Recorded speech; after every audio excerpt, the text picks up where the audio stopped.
एक गरीब लड़का, एक माँ का अधूरा सपना और एक ऐसा घमंडी शेफ जिसे यकीन था कि कोई भी उसकी बराबरी नहीं कर सकता। लेकिन जब दोनों आमने सामने आए तो सिर्फ एक सूप ने सब कुछ बदल दिया। आखिर कैसे, आइए जानते हैं यहाँ वेब सीरीज की कहानी। रिसोर्ट वेब सीरीज के शुरुआत में हम एक लड़के को देखते हैं जिसका नाम है वेत्री। और वेत्री नहीं चाहता कि उसकी बूढ़ी माँ अब और कोई और नौकरी करे। इसीलिए वहाँ आर रिसोर्ट में रूम सर्विस की नौकरी कर लेता है। उसका सिर्फ एक ही सपना था कि उसकी माँ को आराम दिया जाए। आज वेत्री की नौकरी का पहला दिन था। उसके सीनियर उत्तम सर उसे बहुत पसंद करते हैं क्योंकि वेत्री अपनी मेहनत से अपनी बहन की पढ़ाई भी करवा रहा था।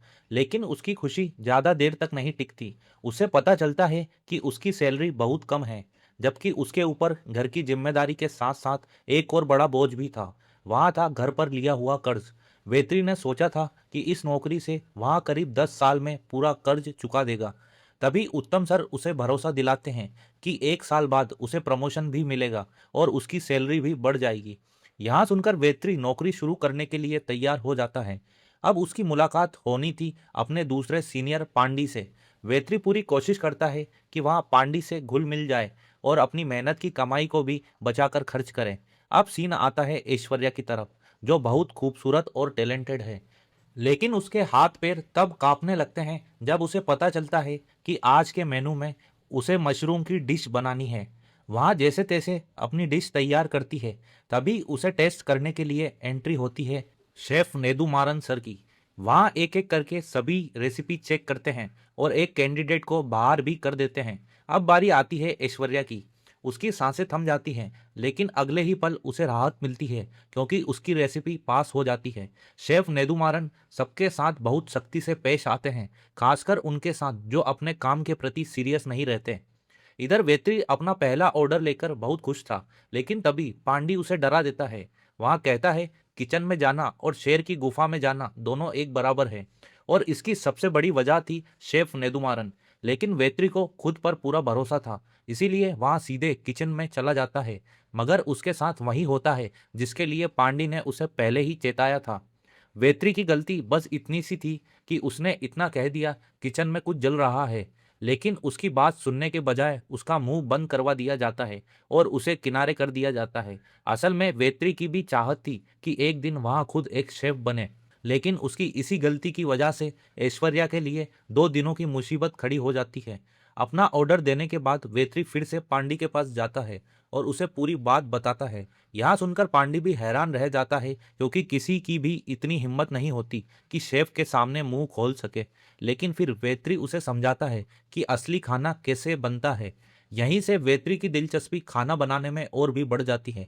अब उसे पता चलता है कि एक शेफ की तनख्वाह 75,000 होती है। लेकिन वेत्री सिर्फ शेफ बनने का सपना नहीं देखता, वहां तो सीधे एग्जीक्यूटिव शेफ बनना चाहता है, क्योंकि ऐसा हुआ तो उसका पूरा कर्ज सिर्फ 1 साल में खत्म हो जाएगा। तभी वेत्री को फिर से महसूस होता है कि किचन में कुछ जल रहा है। वहां तुरंत यहाँ बात बताने के लिए किचन की तरफ दौड़ता है, लेकिन इस बार भी पासा उल्टा पड़ जाता है। उसकी एक गलती की सजा पूरे स्टाफ को भुगतनी पड़ती है। फिर भी वेत्री जरा भी नहीं डरता। उधर उसका दोस्त पांडी भूखा न सोए, इसीलिए वेत्री अपना हुनर दिखाता है। वह अपने हाथों से एक स्वादिष्ट रोल बनाकर पांडी को खिलाता है, जिसे खाते ही पांडी खुश हो जाता है और फिर अपनी किस्मत को कोसने लगता है। मगर वेत्री को अपनी किस्मत से ज्यादा अपनी मेहनत और अपनी कला पर भरोसा था। उसे पूरा यकीन था कि एक दिन वहां उस किचन के अंदर जरूर जाएगा। इधर वेत्री थोड़ा परेशान हो जाता है क्योंकि उसकी बहन के फोन पर कर्जदारों के कॉल आने शुरू हो गए थे। उधर रिसोर्ट का मैनेजर भी बहुत नाराज था क्योंकि पिछले 2 महीनों में किचन का वेस्टेज बहुत ज्यादा बढ़ गया था और वहां इसे बिल्कुल भी बर्दाश्त नहीं करना चाहता था। लेकिन यहाँ पूरा खेल ही पलट जाता है। जो आदमी वेस्टेज का हिसाब लेने आया था, शेफ उसी की सारी पोल खोल देता है। आखिर असल में वेस्टेज कर कौन रहा था, यहाँ सबके सामने आ जाता है। अब मैनेजर के पास वहां से चुपचाप लौटने के अलावा कोई रास्ता नहीं बचा था और यही उसके लिए बेहतर भी था। इधर वेत्री की बात अपनी माँ से होती है। तब उसे पता चलता है कि कर्जदारों ने उसकी माँ को भी सड़क पर खड़ा करके बहुत बेइज्जत किया था। यहाँ सुनकर वेत्री और भी टूट जाता है, लेकिन उससे एक बहुत बड़ी गलती हो चुकी थी। केक को ठंडा रखने वाली मशीन, जिसे हमेशा चालू रहना चाहिए था, वेत्री ने अपना फोन चार्ज करने के चक्कर में बंद कर दी थी। अब सबसे बड़ी मुसीबत ऐश्वर्या पर आ चुकी थी, क्योंकि केक डिलीवर करने का समय हो चुका था, लेकिन अब वहाँ केक केक जैसा नहीं रहा था। हालांकि एग्जीक्यूटिव शेफ के पास इस समस्या का भी एक प्लान तैयार था। जब वेत्री अपना ऑर्डर लेकर वहां पहुंचता है तो वहां देखता है कि ऐश्वर्या को उसकी गलती की वजह से डांट पड़ रही है। वेत्री की एक गलती की सजा ऐश्वर्या को भुगतनी पड़ती है। अब अगले 7 दिनों तक उसे सिर्फ किचन की सफाई करनी थी। अपनी गलती की वजह से वेत्री बहुत परेशान हो जाता है। जब वह यहाँ बात पांडे को बताता है तो उसकी भी हालत खराब हो जाती है। उधर ऐश्वर्या को सफाई करते देख वेत्री सोचता है कि उसे सच बता देना चाहिए, लेकिन वहाँ ऐसा नहीं कर पाता, क्योंकि ऐश्वर्या पहले से ही उस इंसान से नाराज थी जिसने यहाँ गलती की थी। तभी मैनेजर वहाँ पहुँचता है। ऐश्वर्या अपनी सारी परेशानी उसके साथ शेयर करती है। यहीं पता चलता है कि दोनों पहले से एक दूसरे को जानते थे, लेकिन जैसे ही ऐश्वर्या अपने पुराने ग्रुप की बात करती है, जिसमें रिया नाम की एक लड़की भी थी, यहाँ सुनते ही मैनेजर गंभीर हो जाता है। यहीं हमें पता चलता है कि मैनेजर ऐश्वर्या से प्यार करता था। लेकिन सबसे बड़ा ट्विस्ट तब आता है जब पता चलता है कि ऐश्वर्या असल में एग्जीक्यूटिव शेफ की बेटी है। एग्जीक्यूटिव शेफ उसे समझाते हैं कि उन्होंने उसे सिर्फ गलती की वजह से सजा नहीं दी, बल्कि इसीलिए दी क्योंकि उन्हें उससे बहुत उम्मीद है। अब यहाँ बात वेत्री को भी पता चल चुकी थी कि ऐश्वर्या एग्जीक्यूटिव शेफ की बेटी है, लेकिन इसके बावजूद वेत्री बहुत परेशान था, क्योंकि वहाँ अपनी गलती के लिए ऐश्वर्या से माफ़ी नहीं मांग पा रहा था, जबकि सजा उसी को मिली थी। लेकिन फिर भी वेत्री को अभी तक पूरा भरोसा नहीं था कि ऐश्वर्या सही में एग्जीक्यूटिव शेफ की बेटी है। मगर कहते हैं ना, एक कलाकार को अपनी कला दिखाने का मौका ऊपर वाला जरूर देता है, और ऐसा ही एक मौका वेत्री को रिसोर्ट के बाहर मिल जाता है। उसे अब एक और पार्ट टाइम नौकरी मिल गई थी, जो उसे रात में करनी थी, और इसके बदले उसे 4,000 मिलने वाले थे। अपनी कला दिखाकर वेत्री बहुत खुश था, क्योंकि यहाँ उसकी मंजिल की पहली सीढ़ी थी। अब उसका अगला लक्ष्य था सीधे रिसोर्ट के किचन तक पहुंचना। इधर रिसोर्ट की रिपोर्ट लेकर राजन रिसोर्ट के मालिक के पास पहुंचता है। मालिक को राजन के फैसलों पर पूरा भरोसा था, लेकिन फिर भी उन्हें कहीं ना कहीं कुछ गड़बड़ जरूर महसूस हो रही थी। असल में दाल में कुछ काला था, और उसके पीछे राजन का ही हाथ था। राजन शेफ नेदू मारन के खिलाफ कुछ कहना चाहता था, लेकिन रिसोर्ट के मालिक उसे बीच में ही रोक देते हैं, क्योंकि उन्हें शेफ नेदू मारन पर भी उतना ही भरोसा था जितना राजन पर। ऐसा लग रहा था कि राजन अपनी मनमानी छिपाने के लिए एग्जीक्यूटिव शेफ को फंसाना चाहता था, क्योंकि नेदू मारन उसके सारे काले कारनामों के बारे में जान चुके थे।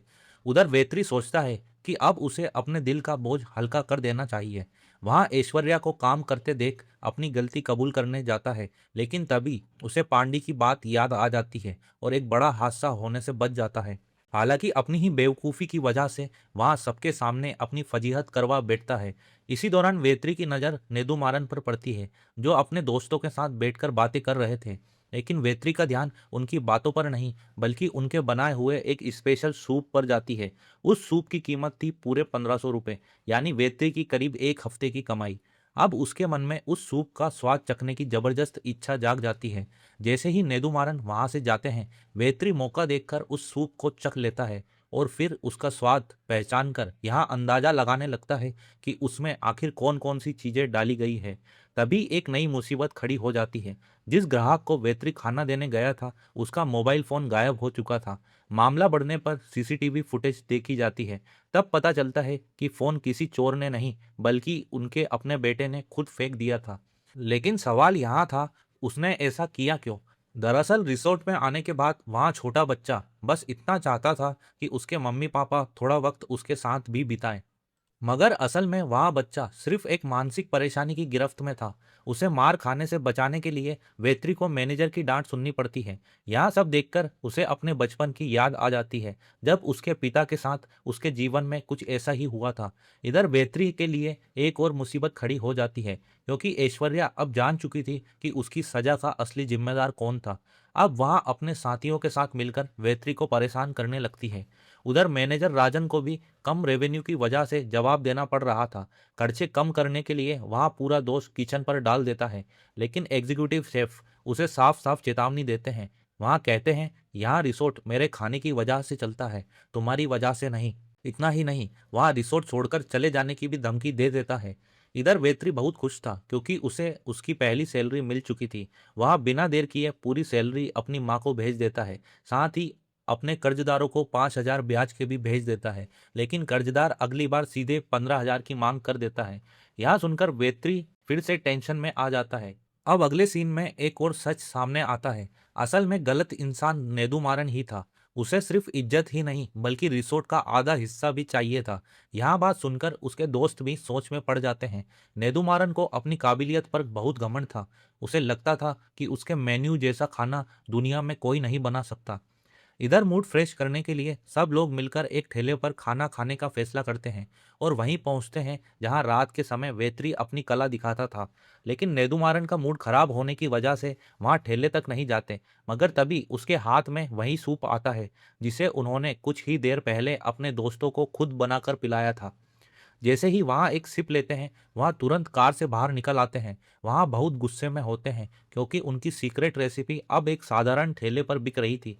लेकिन जब वहाँ देखते हैं कि वहाँ सूप वेत्री बना रहा है, तो किसी तरह अपने गुस्से पर काबू कर लेते हैं और बिना कुछ कहे वहाँ से चले जाते हैं। उधर वेत्री अभी तक समझ नहीं पाया था कि नेदुमारन इतने गुस्से में क्यों थे, लेकिन अब उसे डर सताने लगता है कि कहीं उसकी नौकरी न चली जाए। रास्ते में वेत्री को समझ आ जाता है कि नेदुमारन के गुस्से की असली वजह क्या थी।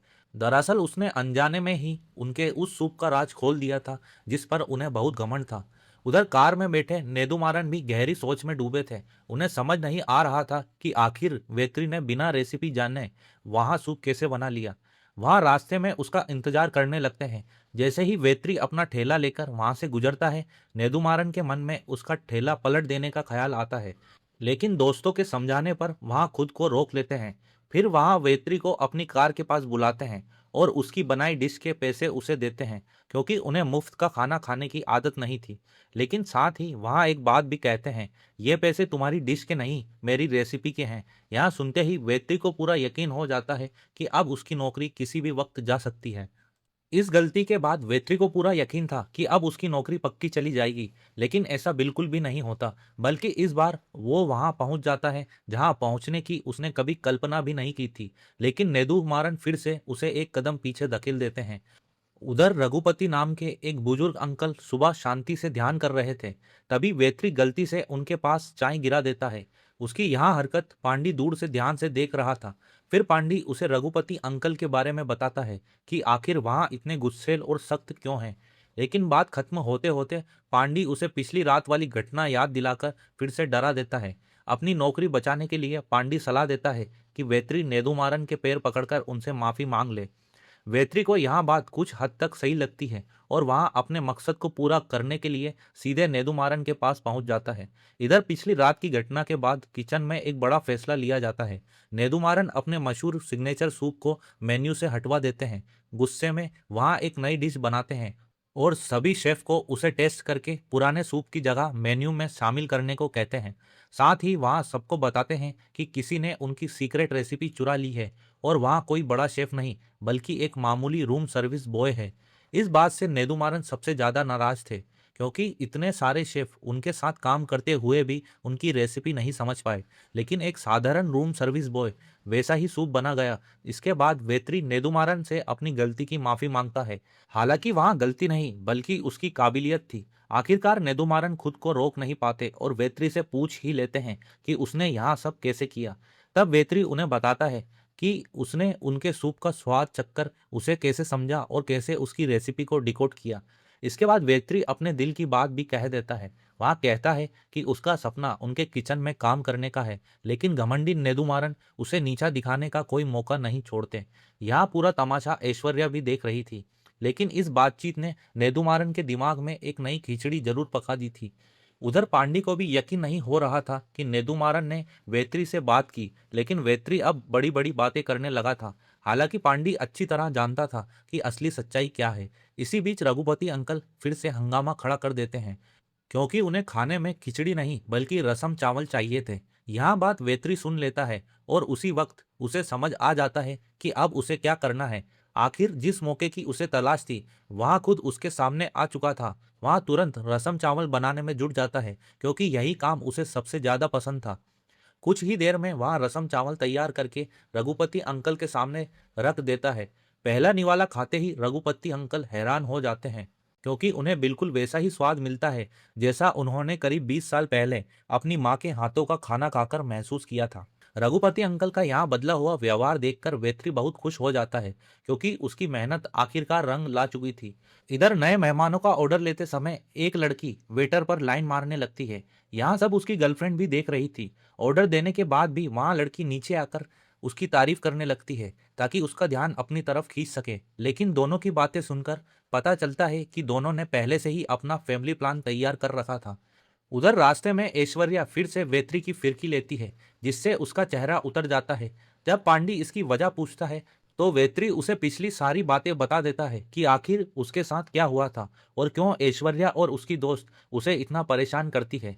लेकिन इस बार वेत्री और पांडी मिलकर बदला लेने की सोचते हैं, ताकि उन्हें भी एक सबक सिखाया जा सके, और जल्द ही उन्हें वही मौका मिल जाता है जिसका दोनों को इंतजार था। अब अगले सीन में रूम सर्विस देने के लिए जब वेत्री और पांडी जाते हैं, तो जिस कमरे में उन्हें जाना था वहां एक नशे में धुत आदमी मौजूद था।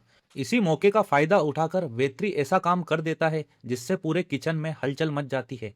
अब सच्चाई जानने के लिए नेदुमारन खुद उस कमरे में पहुंच जाता है, लेकिन नशे में धुत वह शख्स उठते ही पूरा मामला पलट देता है, और जिन लोगों को मनाने की नेदुमारन कोशिश कर रहे थे उनके सामने ही सारी मेहनत पर पानी फिर जाता है। इसी बीच कहानी में एंट्री होती है रिया की, जो काफी परेशान थी और किसी की भी बात सुनने को तैयार नहीं थी। उधर राजन, जो रिया से बेइंतहा प्यार करता था, और दूसरी तरफ रिया के पिता, दोनों यही सोच रहे थे कि आखिर उसके साथ हुआ क्या है। लेकिन सबसे ज्यादा परेशान राजन ही था। इसी दौरान रघुपति अंकल बेत्री से मिलते हैं और उसके हाथ के खाने की दिल खोलकर तारीफ करते हैं। फिर वहां अपनी पुरानी प्रेम कहानी बताते हैं। करीब 20 साल पहले उनकी एक्स गर्लफ्रेंड उनके लिए बिल्कुल ऐसा ही रसम चावल बनाया करती थी। यही वजह थी कि रघुपति अंकल वेत्री की माँ का नाम पूछते हैं। उन्हें शक होता है कि कहीं वही औरत तो नहीं, क्योंकि ऐसा स्वाद दोबारा बनाना बहुत मुश्किल था। लेकिन यहाँ शक वहीं खत्म हो जाता है। रघुपति अंकल वेत्री को पैसे देना चाहते हैं, लेकिन वेत्री पैसे लेने से मना कर देता है, क्योंकि उसके दिमाग में कोई नई योजना चल रही थी जिसका अंदाजा पांडी भी नहीं लगा पा रहा था। उधर किचन की बुराई के पीछे आखिर किसका हाथ था, यहाँ बात जल्द ही ऐश्वर्या को पता चल जाती है। लेकिन इसके बावजूद दोनों अनजान बने रहते हैं। इधर रिया के पापा को भी यहाँ पता चल जाता है कि रिया तलाक लेने वाली है, लेकिन रिया साफ कह देती है कि इस मामले से वहां दूर ही रहे। उधर जब वेत्री अपना ऑर्डर लेने आता है, तो ऐश्वर्या उससे बदला लेने के लिए खाने की डिश बदल देती है। जहां सिर्फ वेज खाना जाना था, वहां दोनों मिलकर नॉन वेज भेज देते हैं। वेत्री को इस गलती का पता तब चलता है जब वहां खाना सर्व कर चुका होता है। इधर ऐश्वर्या और उसकी साथी अपनी चाल सफल होने पर बहुत खुश हो जाती है। उधर वेत्री अक्का दीदी, जिसके ठेले पर वह काम करता था, उनसे एडवांस पैसे मांगता है, लेकिन वह मना कर देती है। वहीं जब उनकी बेटी पढ़ाई के लिए पैसे मांगती है, तो वह तुरंत उसे पैसे दे देती है। यहाँ देखकर वेत्री कुछ नहीं कह पाता। इसी बीच वेत्री को ऐश्वर्या का एक बड़ा राज पता चलता है। वहाँ उसकी गाड़ी का पीछा करता है और जान जाता है कि ऐश्वर्या को गाना गाने का बहुत शौक है। लेकिन इस बारे में कोई भी नहीं जानता, यहाँ तक कि उसके पापा भी नहीं। वेत्री यह बात पांडी के साथ शेयर करता है, लेकिन एक सवाल अब भी उसके मन में था कि आखिरकार ऐश्वर्या अपना चेहरा क्यों छुपाती है। इसी दौरान सीरीज में ऐश्वर्या के असली पेशन का भी खुलासा हो जाता है। वहाँ बीच पर अपने गाने की रिहर्सल कर रही थी, लेकिन जल्द ही उस पर मुसीबत टूट पड़ती है, क्योंकि इस बार उसे लंच की बजाय ब्रेकफास्ट शिफ्ट में डाल दिया गया था और वहाँ काफ़ी लेट हो चुकी थी। अपने गाने की रिहर्सल में वह इतनी बिजी थी कि उसे मेल और व्हाट्सएप पर आई शिफ्ट बदलने की जानकारी ही नहीं मिली। वहाँ जैसे तैसे रिसोर्ट पहुंचती है, लेकिन रास्ते में एक फैन उसे पहचान लेती है। मजबूरी में ऐश्वर्या उसे इग्नोर कर देती है। अंदर पहुंचते ही वेनी उसे ताने मारना शुरू कर देती है, जिस पर ऐश्वर्या समझती है कि वहाँ भी अपनी बड़ी बहन की तरह अपने पापा को परेशान नहीं करना चाहती। लेकिन इसके बावजूद वेनी ऐश्वर्या से उस मास्क को हटाने के लिए कहती है, जिसके पीछे छिपकर वह अपने पापा से सच छुपा रही थी। उधर रघुपति अंकल की नज़र अपने 20 साल पुराने प्यार पद्मा पर पड़ती है, जो उसी रिसोर्ट में आई हुई थी। उन्हें देखकर रघुपति अंकल घबरा जाते हैं, यहाँ पक्का करने के लिए कि क्या यहाँ वही पद्मा है जिसे वहाँ 20 साल पहले जानते थे। वहाँ वेत्री की मदद लेते हैं और वेत्री यहाँ साबित भी कर देता है कि वहाँ सचमुच वही 20 साल पुरानी पद्मा है। इधर किचन में ऐश्वर्या और वेनी वेत्री को फंसाने की जबरदस्त तैयारी कर रही थी, क्योंकि जिस डिश को उन्होंने बदला था उसकी शिकायत वेत्री ने उत्तम सर से कर दी थी। लेकिन उन्हें इस बात का बिल्कुल अंदाजा नहीं था कि वेत्री के ग्रुप का एक लड़का उनकी पूरी बातचीत सुन चुका था। अब इसके बाद वेत्री रघुपति अंकल की मुलाकात पद्मा आंटी से करवाता है और इसके लिए वहाँ उसी म्यूजिक का सहारा लेता है जिसे कभी रघुपति अंकल खुद बजाया करते थे। इसी दौरान दोनों की मुलाकात रिया से होती है। रिया के मन में बहुत कुछ था जो वहाँ कहना चाहती थी, लेकिन वहाँ कुछ भी नहीं कह पाती। फिर भी वहाँ ऐश्वर्या से कहती है कि उससे बीच पर मिलना, क्योंकि उसे अपनी दिल की बात किसी के साथ शेयर करना है। उधर किचन में सुनी हुई बातें वहाँ लड़का वेत्री को बता देता है। यहाँ सुनते ही वेत्री सीधे ऐश्वर्या के पास पहुँचता है और अपनी अनजाने में हुई गलती के लिए माफ़ी मांगता है, क्योंकि उसे डर था कि कहीं उसकी वजह से उसकी नौकरी ना चली जाए और इस समय उसे इस नौकरी की सबसे ज़्यादा ज़रूरत थी। इसीलिए उसने पहले सच नहीं बताया। इधर रिया भी राजन से मिलने उसके ऑफिस पहुंच जाती है। वहां उससे कुछ जरूरी बातें शेयर करती है और फिर वहां से चली जाती है। लेकिन जाते जाते वहां एक ऐसी चीज वहीं छोड़ जाती है जिसे उसने बातों ही बातों में बनाया था। राजन उसे अपने पास संभाल कर रख लेता है। इसके बाद रिया बीच पर ऐश्वर्या से मिलती है और पिछले 5 सालों की अपनी सारी परेशानियां और तकलीफें उसको बता देती है। लेकिन बातों ही बातों में रिया अचानक बेहोश हो जाती है। तभी ऐश्वर्या को एक बड़ा सच पता चलता है कि रिया प्रेग्नेंट थी और इस बात की जानकारी अब तक किसी को भी नहीं थी। अब यहाँ राज सिर्फ ऐश्वर्या जानती थी।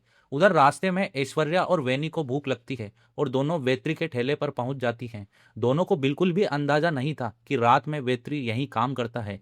वेत्री दोनों को वहीं स्पेशल सूप पिलाता है। जैसे ही वैनी सूप पीती है, वहां तुरंत पहचान जाती है कि यहाँ कौन सा सूप है। और उसी वक्त ऐश्वर्या को भी पहली बार पता चलता है कि नेदुमारन के सूप को डिकोड करने वाला कोई और नहीं बल्कि वेत्री ही था। लेकिन तभी वेत्री की एक बात सुनकर ऐश्वर्या अपना सूप वहीं छोड़ देती है और बिना कुछ कहे वहां से चली जाती है, क्योंकि अब वेत्री उसकी असली पहचान जान चुका था कि वहां एक परफॉर्मर है। ऐश्वर्या को डर था कि कहीं वेत्री बदला लेने के लिए उसका यहाँ राज उसके पापा के सामने ना खोल दे। लेकिन वेत्री कुछ भी समझ नहीं पा रहा था। उसे लगा कि उसने तो सिर्फ ईमानदारी से अपनी बात कही थी। फिर भी ऐश्वर्या इस तरह अचानक क्यों चली गई। उधर रिया ने एक बड़ा फैसला कर लिया था। वहाँ अपने बच्चे को गिराने वाली थी, इसीलिए वहाँ मेडिकल स्टोर पहुँचती है। दुकानदार उसे दवा देने में हिचकिचा रहा था, लेकिन रिया पैसों के दम पर वहाँ दवा खरीद लेती है। वहीं इधर रिसोर्ट में नेदुमारन की टीम कुछ खास मेहमानों के लिए अपनी डिश तैयार कर रही थी। लेकिन इस बार नेदुमारन से एक छोटी सी चूक हो जाती है और वहाँ थी टाइमिंग की, जिस पर उन्होंने बिल्कुल ध्यान नहीं दिया था। लेकिन वेत्री अपना काम पहले ही कर चुका था, क्योंकि वहां पूरी डिश बनते समय हर एक टाइमिंग को ध्यान से नोट कर रहा था। डिश तैयार होने के बाद नेदुमारन टाइमिंग की गलती को लेकर सबकी जमकर क्लास लगा देते हैं। नतीजा यहाँ होता है कि किचन के बाकी लोग वेत्री से और भी चिढ़ने लगते हैं। उधर वेत्री बड़े बड़े सपने देखने लगता है। उसे लगता है कि इस बार नेदुमारन उसकी तारीफ करेंगे, शायद उसकी पीठ भी थपथपाएंगे। लेकिन होता बिल्कुल उल्टा है। शाबाशी मिलने की जगह उसे वहीं कड़वी बातें सुननी पड़ती है जो नेदुमारन हर किसी को सुनाते थे। उनके घमंड से भरे शब्द वेत्री का सारा उत्साह एक पल में खत्म कर देते हैं। इधर रिया ने वहां दवा तो खरीद ली थी, लेकिन उसे खाने की हिम्मत अब भी नहीं जुटा पा रही थी, क्योंकि उसके मन में बार बार एक ही सवाल आ रहा था, क्या मुझे रुक जाना चाहिए। उधर ऐश्वर्या और वेनी बीच किनारे एक नाव पर बैठकर शराब पी रही थी और अपने दिल का सारा गुस्सा एक दूसरे के सामने निकाल रही थी। लेकिन तभी नेदुमारन का फोन आ जाता है। वहां दोनों को तुरंत रिसोर्ट आने को कहते हैं, क्योंकि रिसोर्ट में कुछ कोरियन मेहमान आए थे और उनके लिए उनकी पसंद का खाना बनाना था। लेकिन सबसे बड़ी मुसीबत यहाँ थी कि दोनों नशे की हालत में थी। अब सवाल था कि इस हालत में खाना कौन बनाएगा। उधर वेत्री भी समझ चुका था कि दोनों ने शराब पी रखी है, इसीलिए वह खुद किचन में उतर जाता है और एक नई डिश तैयार करता है जिसे खाते ही कोरियन मेहमान दीवाने हो जाते हैं। वेत्री उस डिश का नाम रखता है चंकी मंकी, क्योंकि यहाँ डिश मेन्यू में थी ही नहीं। लेकिन तभी मुसीबत बनकर नेदुमारन रिसोर्ट पहुंच जाते हैं। जब वहां कोरियन मेहमानों के मुंह से उस नई डिश की तारीफ और उसका नाम सुनते हैं तो हैरान रह जाते हैं। इसके बाद वह सीधे किचन में पहुंचते हैं, लेकिन अंदर का नज़ारा देखकर उनका खून खोल उठता है, क्योंकि किचन के अंदर वेत्री मौजूद था जिसे वहां बिल्कुल भी नहीं देखना चाहते थे। गुस्से में वहां वेत्री का कॉलर पकड़ लेते हैं और उसे किचन से बाहर निकाल देते हैं।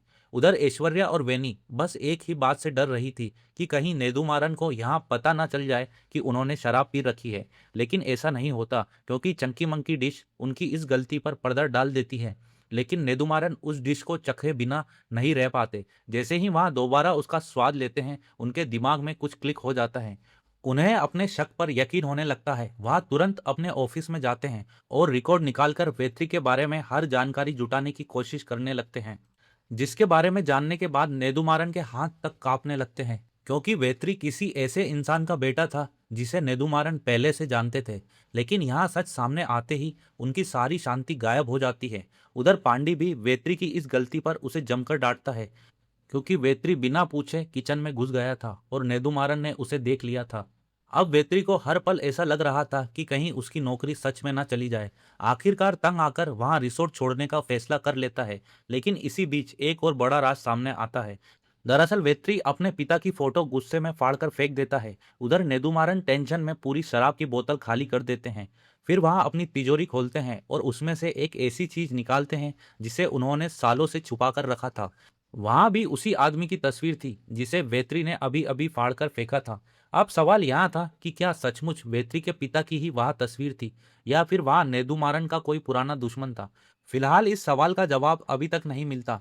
नेदुमारन उस तस्वीर को देखते रहते हैं, एक घूंट शराब पीते हैं और फिर एक और घूंट, मानो वहां किसी पुराने जख्म को याद कर रहे हो। आखिर वेत्री के पिता कौन थे? क्या वहां कभी इसी रिसोर्ट में खाना बनाते थे, या फिर इस तस्वीर के पीछे कोई और बड़ा राज छिपा है?